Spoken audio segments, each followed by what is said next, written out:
Au niveau des bons côtés, j'ai trouvé que dans cette saison 1, les duels étaient plutôt longs, euh, comparé aux autres séries qu'on a eu avant. C'est-à-dire que là, ils n'ont pas hésité à nous faire des duels de 3, 4 ou 5 épisodes. Donc ça, de ce côté-là, c'était quand même plutôt bien, c'est quelque chose que j'attendais et que j'ai pas été de ce côté-là. En plus, ils nous ont fait quelques master duels qui étaient vraiment longs, et pas que des speed duels, j'avais peur qu'il n'y ait que des speed duels euh, dans, dans Brains, et du coup ce qui n'a pas été le cas et ce qui était très bien. À part ça, les persos principaux ont vraiment été mis en avant et ont été bien développés, et maintenant, à la fin de cette saison, on en sait plus sur le passé, et c'était vraiment intéressant, notamment pour Yusaku, Revolver ainsi que Ai. Et enfin, dans la mise en scène dans Link of Realms et dans l'aspect IRL, était assez stylé. On croit à ce qui se passe. Euh, les, les persos sont charismatiques. Le doublage est très bon. Donc tout, tout ce côté-là, on y croit. Donc de ce côté-là, j'ai bien apprécié. Après, au niveau des points négatifs, je trouve que tout l'aspect hors Link of Realms n'est pas assez développé. En fin de saison, on voit un tout petit peu, mais c'est vraiment trop léger.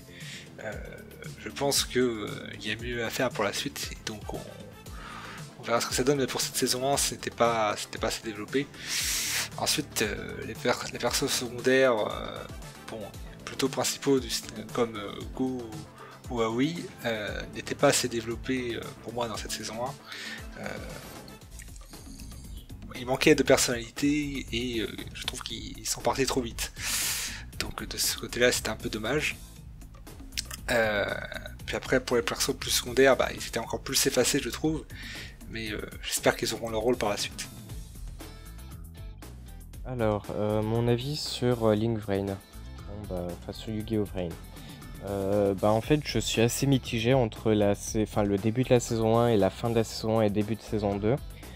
Pour moi, il y a beaucoup de bons points, il y a quelques mauvais points sur lesquels les gens s'attardent souvent, donc je vais pas forcément y revenir plus longtemps que ça. Donc en bon point, déjà, il y a le fait que ce soit pas des duels à gogo. On a vraiment une sorte de rythme, un duel puis un épisode de développement avant de retourner sur un duel.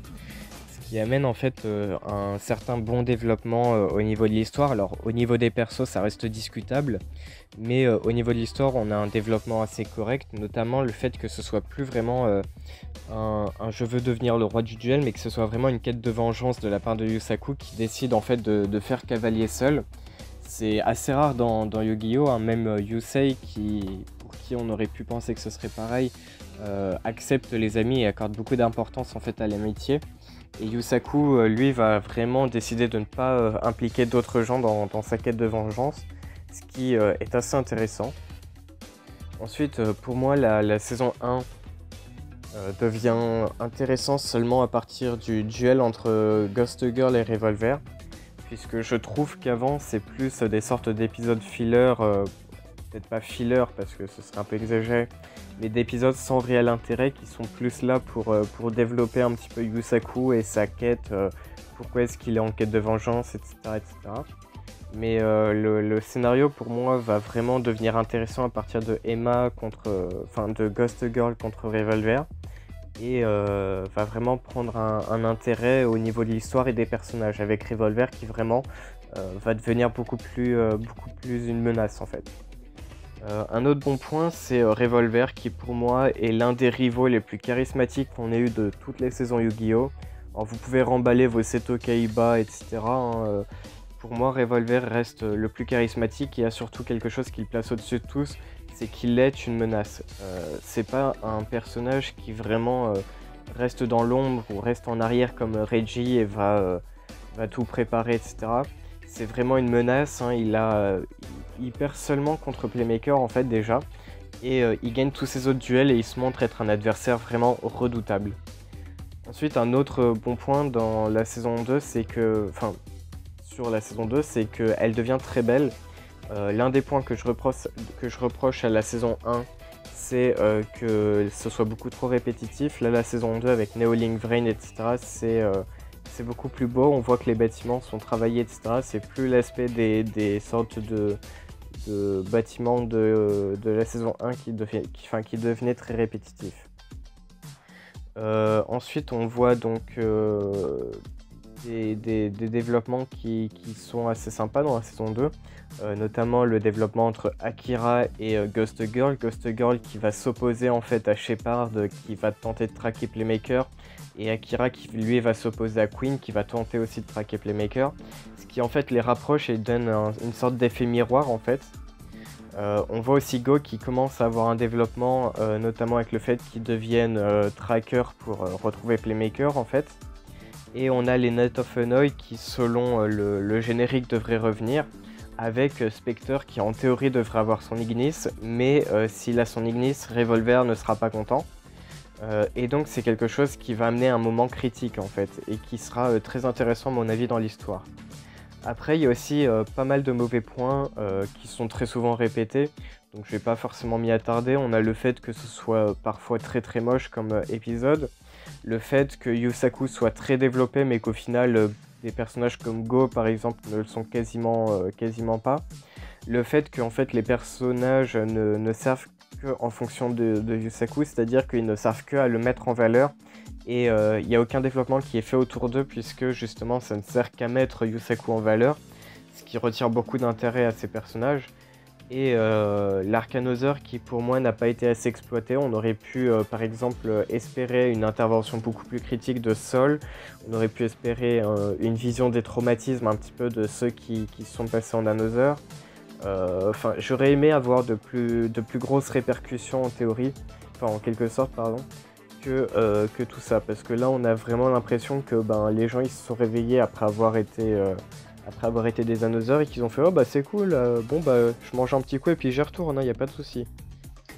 En ce qui me concerne, la saison 1 de Vrains, je la trouve plutôt intéressante. On a un assez bon aperçu de l'univers vert et des premiers personnages présentés, et qui vont probablement rester.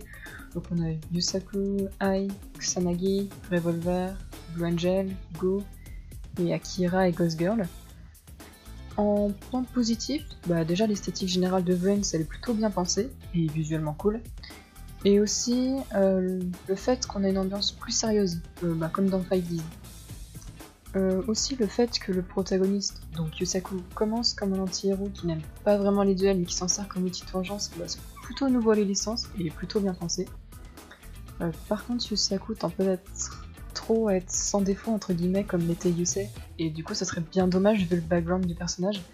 Dans le même genre, j'espère que c'est pas quelqu'un qui perd jamais, c'était l'autre problème de Yusei, et clairement Yusaku need de perdre à un moment donné un duel, déjà pour voir ce que ça déclencherait chez lui, encore une fois vu son background. Donc du coup j'attends vraiment un breakdown de sa part à un moment donné, tant que évidemment la raison est pertinente et crédible. D'ailleurs, j'ai pas non plus vraiment compris pourquoi il estime sa vengeance qu'il traîne quand même depuis 10 ans, 100% terminé juste en battant Revolver, mais bon, soit. Par contre, le fait de lui avoir ajouté des monstres rituels, c'est vraiment une bonne idée, je trouve. Ça diversifie un peu le tout des duels, et les rituels ont toujours été un peu oubliés, je trouve. Donc les voir sur un protagoniste, je trouve que ça fait plaisir. Pour revenir sur les autres personnages, le chara-design vert est plutôt discutable, on va dire, mais on a des persos globalement plutôt intéressants et plutôt charismatiques, mais globalement pas super bien traités non plus. Typiquement, j'ai encore la pure, injuste et carrément violente humiliation de Blue Angel en travers de la gorge. Et au final, même les autres personnages étaient un peu du décor comparé à Yusaku, Ai, Revolver et un petit peu Spectre aussi. Ce qui est clairement un problème en fait, selon moi. Et aussi les Hanoi et leur but, ils sont quand même vachement bidons, sachant que les Ignis n'auraient jamais pensé une seule seconde à faire quoi que ce soit qui soit une quelconque menace pour l'humanité. Ils voulaient juste vivre tranquille dans le Cyverse, et on les cherche à les tuer là, comme ça. Donc c'est clairement les Hanoi qui cherchent les problèmes ici. Là on a des méchants ni vraiment crédibles, ni intéressants. Même s'ils ont un leader charismatique, donc qui est Revolver, ça fait pas tout en fait. Donc j'espère juste que les méchants seront beaucoup mieux pour la saison à venir, et pareil pour le traitement des autres personnages, notamment les personnages féminins qui ont beaucoup de potentiel, du moins de mon avis, ils ont du potentiel, mais qui sont juste limite du décor là actuellement. Bon ok, Yoshida il est connu pour ça, mais du coup raison de plus pour qu'il fasse des efforts sur ce point. Aussi, bon la saison elle se regarde bien en soi, mais ça manquait clairement d'un truc qui donne la hype. Le premier acte d'Arfei il était juste mais ouf sur ce point, et là, sur Brains ça manque clairement. Donc j'espère qu'il y a quelque chose qui va redonner tout ça, et j'espère aussi que la production va se ressaisir, parce que les récaps à répétition et les excuses qui suivent, ça montre quand même bien qu'il y a un vrai problème. Donc encore une fois, j'espère que ce sera résolu pour la suite. Salut à tous, c'est Valou, et je vais vous présenter mon avis sur la saison 1 de Yu-Gi-Oh! Brains. Donc pour le premier point, les duels. J'aime beaucoup la mise en scène qu'ils font avec les duels, surtout avec les master duels. Les speed duels un peu moins mine de rien, mais les speed duels pour moi ils ont un atout, c'est les skills. Les skills ils sont assez bien, mais surtout le Storm Access qui nous offre quand même des beaux moments d'animation. On va pas se mentir, hein. Storm Access c'est un plaisir pour les yeux, enfin pour moi en tout cas. Les archétypes des duels sont assez sympathiques, surtout celui de Revolver, où le concept est génial. Le fait de se servir de balles de pistolet, enfin de monstres comme balles de pistolet pour ces monstres liens, c'est absolument génial. Le deck de Go, je l'aime assez bien aussi. Et puis Sweet Playmaker m'intéresse de plus en plus, voilà. Il y a beaucoup trop de variétés, mais c'est normal, en même temps c'est le perso principal, et vous allez pas me dire que les autres persos principaux ils avaient pas autant de variété que lui, parce que ce serait faux. Ensuite, parlons un peu de la trame principale, qui est le passé du Yusaku. Et le passé du Yusaku, quel passé? Mais quel passé? On va pas se mentir, le caractère de Yusaku, il est dû à son passé, et son caractère, il est génial, parce qu'il contraste absolument avec les idéaux d'un protagoniste principal de Yu-Gi-Oh! À savoir avoir des amis, et lutter contre la haine et s'amuser en duel, parce que Yusaku il a pas d'amis à cause de son passé, et il cherche la vengeance à cause de son passé, donc il cherche pas du tout à s'amuser. Et pour moi ça c'est vraiment assez original dans un Yu-Gi-Oh! Et c'est assez appréciable d'avoir fait ça comme ça, même si ils auraient pu un peu plus pousser l'aspect psychologique de Yusaku dans la saison 1, parce que dans l'épisode 19 ils sont bien parvenus à montrer qu'il a été traumatisé de cet événement. Mais pour l'instant, il n'a pas vraiment perdu de duel qui aurait pu faire remonter le traumatisme, et c'est un peu dommage d'avoir laissé passer cette chance dans la saison 1, mais bon, je pense qu'il se réserve pour la saison 2, une fois que Yusaku s'est vengé. Ensuite, pour finir, j'aimerais parler du déroulement de l'histoire. Donc tous les premiers épisodes où présenter les persos, et l'histoire de Yusaku, ils étaient super, pour moi il n'y a rien à dire, à part les récaps, mais j'y reviendrai après. L'Arcanosaur, il était sans plus. Il était ni bien, ni pas bien, il était sans plus.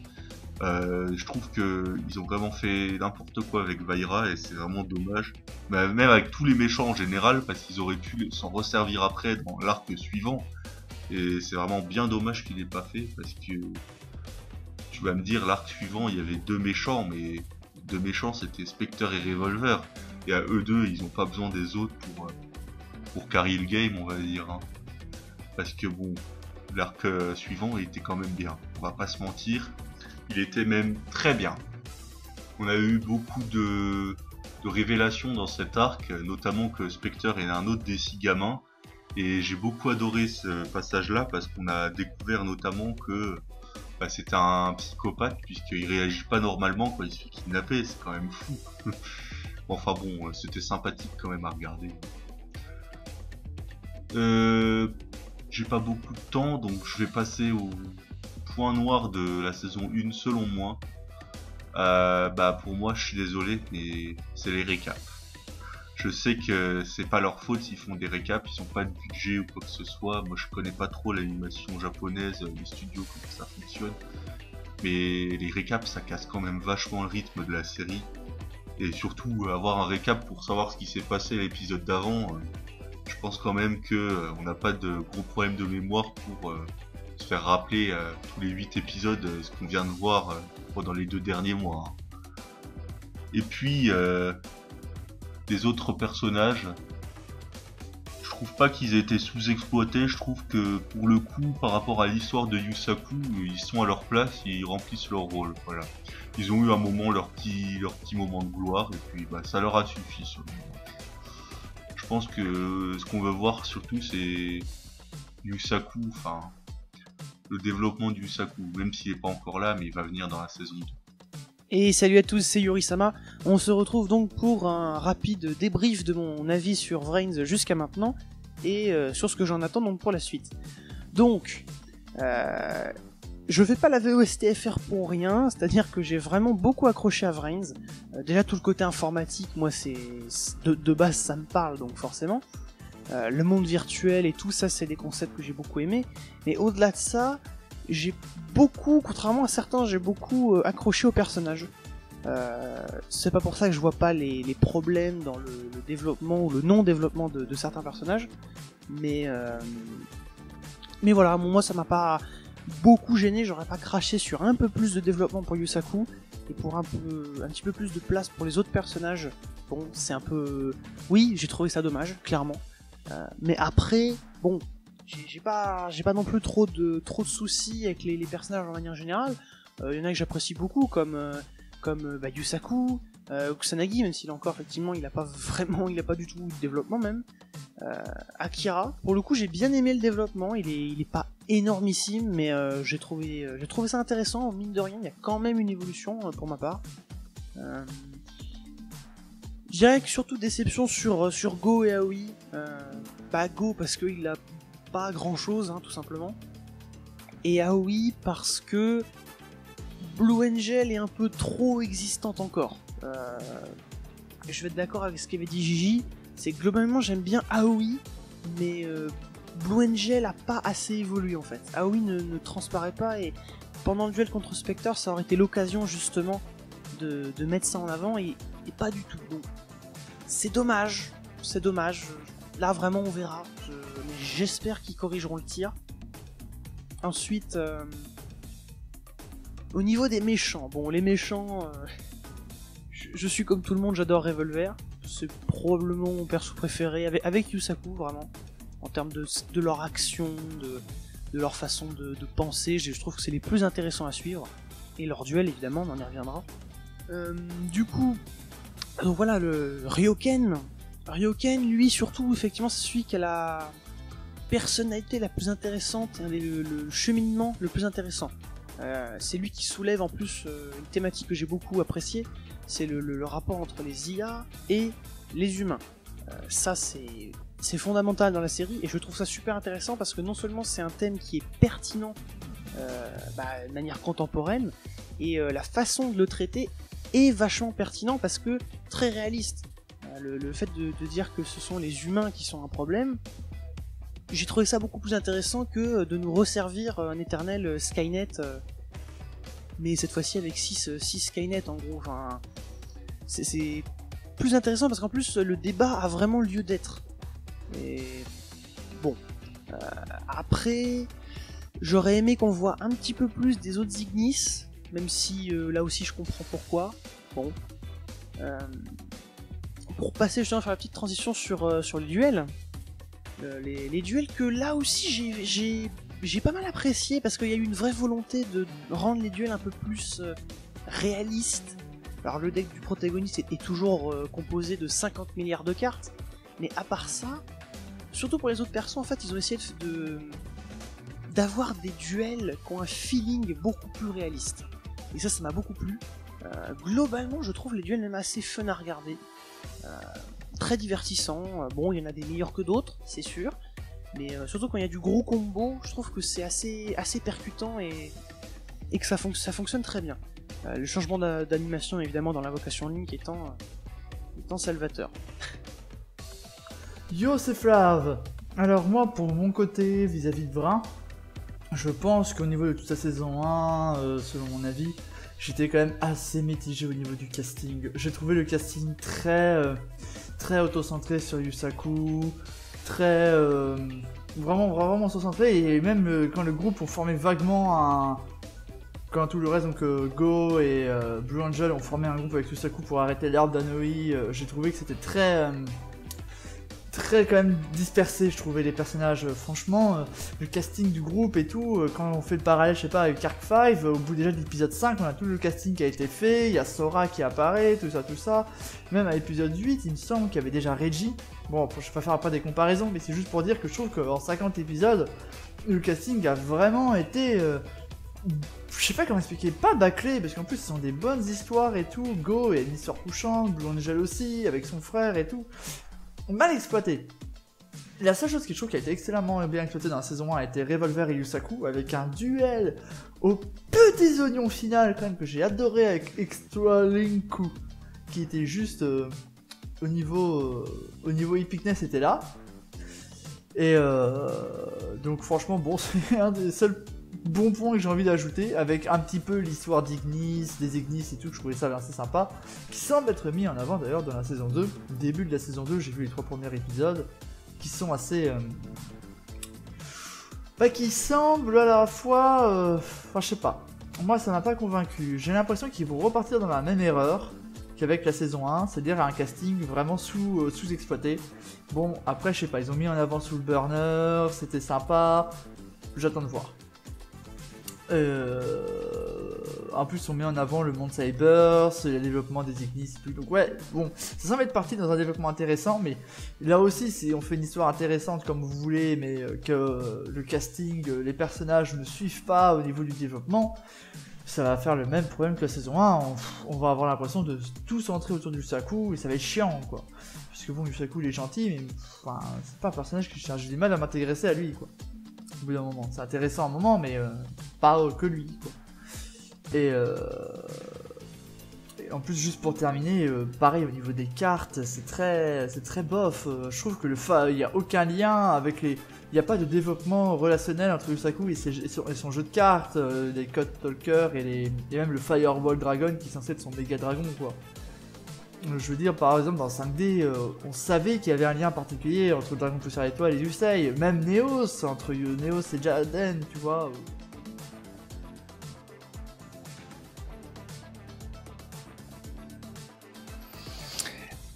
Et du coup, pour cette saison 2, eh bien, j'espère qu'on aura plus de détails sur le monde qui entoure Yusaku et compagnie. Voilà, on développe par exemple d'autres villes ou d'autres aspects de Link of Realms cachés comme on a pu le voir dans la saison 1. Tout ce côté-là peut être très intéressant à voir ce qui va se passer.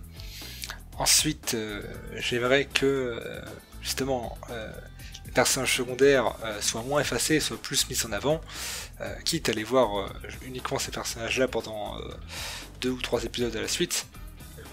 On explique un peu ce qui se passe avec eux, qu'ils aient un vrai moment de gloire, quoi. Pas un moment de gloire d'un épisode, mais qu'il va y avoir plusieurs moments de gloire dans cette saison 2, ça serait bien, et ils le méritent, et ça serait très intéressant pour le scénario. Et aussi, pourquoi pas, si il y a des nouveaux personnages qui puissent être introduits et avoir un bon background, et justement ne pas faire l'erreur qu'ils ont fait dans la saison 1, introduire des personnages et les effacer tout de suite, justement de faire en sorte qu'ils aient un bon background et que ça soit des persos importants par la suite. Je pense qu'il y a moyen.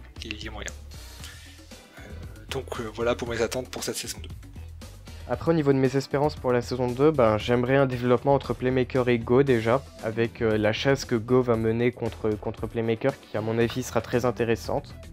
Le fait que Sol Technologies soit un petit peu plus présente en fait dans Link Vrain pour aider leur propre monde en fait, et notamment par exemple des admins, des trucs comme ça, vraiment montrer un certain intérêt, une certaine envie de contrôler et d'éviter que l'événement de la tour des Hanoi ne se reproduise. Et en parlant des Hanoi, le retour des Knights of Hanoi, avec notamment un développement pour Baira, Faust et Genomu qui n'en ont pour le moment pas eu et qui à mon avis en méritent parce que ce sont des personnages qui peuvent être intéressants, mais aussi un développement entre Revolver et Spectre, notamment la relation entre l'Ignis et Spectre et la relation que du coup Revolver va avoir avec Spectre à cause de cela. qui à mon avis sera très intéressante et sera vraiment un grand point de la saison 2, le retour des Not of Fenoi, et c'est quelque chose que j'attends. Pour revenir sur la nouvelle saison, en ce qui concerne le petit nouveau, donc Soulburner ou Omura Takeru, pour l'instant il a l'air d'être vraiment cool, et il a intérêt à le rester parce que quand t'es doublé par Kaji Yuki, t'as quand même pas intérêt à être n'importe qui. Beaucoup disent que ce sera le Vector de Vrains. C'est possible, oui, mais en tout cas personnellement c'est pas forcément ce que j'espère, du moins pas pour l'instant. Bon, c'est un peu niais ce que je veux dire, mais c'est vraiment bénéfique je trouve pour Yusaku d'avoir un ami qui le comprenne vraiment et qui le soutienne après toutes ces années être littéralement resté complètement seul. Par contre, même si je n'attends pas une quelconque trahison, et d'ailleurs ce sera peut-être plutôt le côté Kusanagi qui va trahir Yusaku, on sait pas trop. J'attends quand même un petit problème psychologique entre guillemets à un moment donné. Pour moi en fait c'est un prérequis pour les enfants d'Incident Lost d'avoir un problème psychologique. C'est le cas pour Yusaku, pour Jin et pour Spectre, pour lequel lui il était déjà chelou de base mais ça a pas aidé on va dire. Donc je l'attends vraiment sur ce point et sur en fait tous les autres enfants aussi d'ailleurs je les attends sur ce point. Pour les Ignis, le Flame il est déjà très cool. Mais je trouve personnellement qu'il a des réactions et des répliques plus proches de celui du Nia par rapport à Ai. Il y a peut-être une raison à ça, mais pour l'instant je trouve les deux premiers Ignis réussis. Du coup j'ai hâte de voir les autres. Donc voilà, je pense avoir fait le tour. Je suis curieuse de voir la suite, et je dois admettre que ma hype elle est un petit peu revenue. J'espère qu'elle va pas redescendre. D'ailleurs, en parlant de saison 2, moi ce que j'en attends c'est le développement du Saku, surtout comment est-ce qu'il va devenir comme un autre protagoniste Yu-Gi-Oh! Maintenant qu'il s'est vengé. Et ça va être intéressant de voir comment Soulburner, qui a vécu la même chose, va l'aider à se reconstruire. Puis les autres méchants, on n'a pas vraiment d'indices dessus. Bon, on sait qu'il y a la Sol qui est derrière tout ça, mais on va attendre un peu à mon avis. C'est pas pour tout de suite qu'on va nous la présenter. Et Haru et Bowman, j'aimerais savoir ce qui mijote. Voilà, après vite fait pour conclure sur mes attentes de la saison 2 finalement, j'espère que Takeru sera pas un Vector, c'est tout ce que j'espère que ça sera un vrai perso cool du début à la fin, j'espère que ce qu'ils vont faire avec Kusanagi, à défaut tant pis de maltraiter ce pauvre Jin, sera intéressant à suivre, et que ça sera pas juste encore en gros Vector Yuma Astral, hein, le même plot qu'on a eu vers l'épisode 90 de Zeal. Et puis voilà. À part ça, finalement, oui, plus d'interactions de personnages. Et puis, on ne peut qu'espérer. J'aime beaucoup le nouveau design, j'aime beaucoup tout ça, donc moi je pars confiant. Je pars très confiant quand même. Voilà. Voilà ce que je voudrais. C'est vraiment deux choses précises. Remettre en avant l'ensemble des personnages, qu'on forme un vrai groupe, qui se développe un social entre eux, qu'on a vraiment l'impression qu'ils ont envie de se parler, qu'ils deviennent amis, tu vois, qu'ils deviennent des vraies choses, quoi. Qui est un vrai groupe qui se forme de héros avec un vrai casting, parce que là, pour être franc, en parallèle avec Arc 5, à l'épisode 50, on était déjà au Lancer, et on changeait de dimension, et on avait rencontré Yuto, Yugo, tout ça, quoi. Donc, franchement, grouillez-vous, Vrain, quoi, grouillez-vous. Manipulez bien vos personnages. Et ma seconde attente, c'est le développement correct des Ignis, et ça va être parti pour. J'ai envie qu'ils développent à fond les Ignis, j'ai envie de découvrir tout ça, j'ai envie de découvrir un peu plus AI, les autres et tout. Donc vu que ça va être parti pour, là-dessus ça me hype un peu quand même, ça va, ça m'encourage.